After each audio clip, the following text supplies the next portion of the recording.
Now, there's a circular reasoning that's going on with God.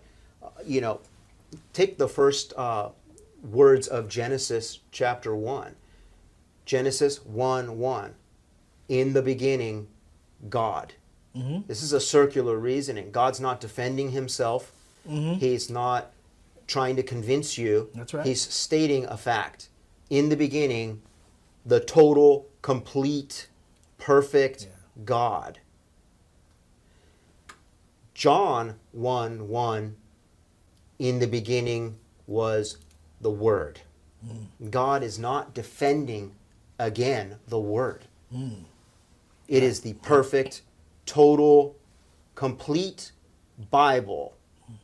That is the assumption. That is the ground for starting without any expectation of explanation at all. Yeah.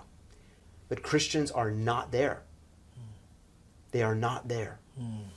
They want to say, in the beginning, God, and they're okay taking that. Mm-hmm. But when it comes to, in the beginning, the Word, and to accept that the Bible was written before the foundation of the world, from the foundation of the world, they object. Yeah. Because to accept that is to say there is a final and specific Bible that all of the Hebrew manuscripts, all of the Greek manuscripts were leading up to.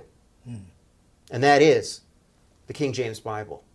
So there's a sort of circular reasoning. Yeah. The King James Bible is the finished Bible because God says so.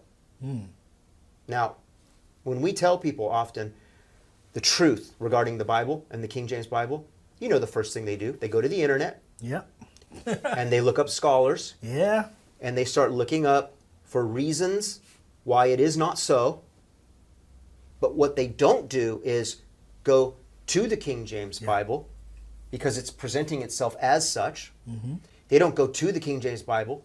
They don't ask God with all of their heart and a willingness to believe and a willingness to destroy their idols when God shows them. Right. They don't do that. So they're not involving themselves in the circular reasoning of God. When this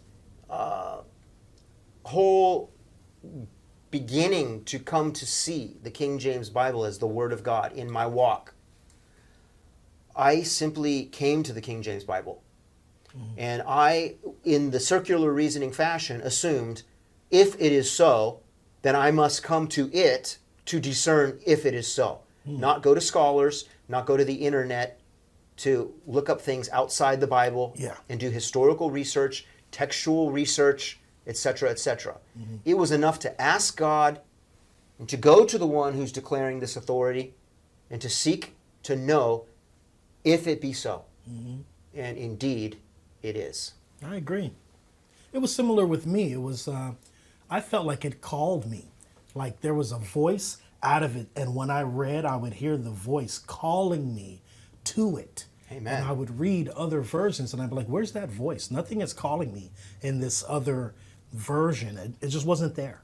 Because the Spirit of Christ is abiding in the Amen. King James Bible. We have covered that well in this program. Now, most Christians are just not serious about the Bible. Yeah. They're not. Even the ones that think they are. Right. I mean, we've talked Are really about this not. previously in previous episodes. I've had conversations with Christians who they shun the Bible, but they love God. And they say, all you need is God. And I say, how do you know God without his word? Oh, he's going to speak to your heart. What? Show me that in the Bible. He's not going to speak directly to your heart. He's already spoken it here. We have the privilege of reading the mind of God in the King James Bible. Yes.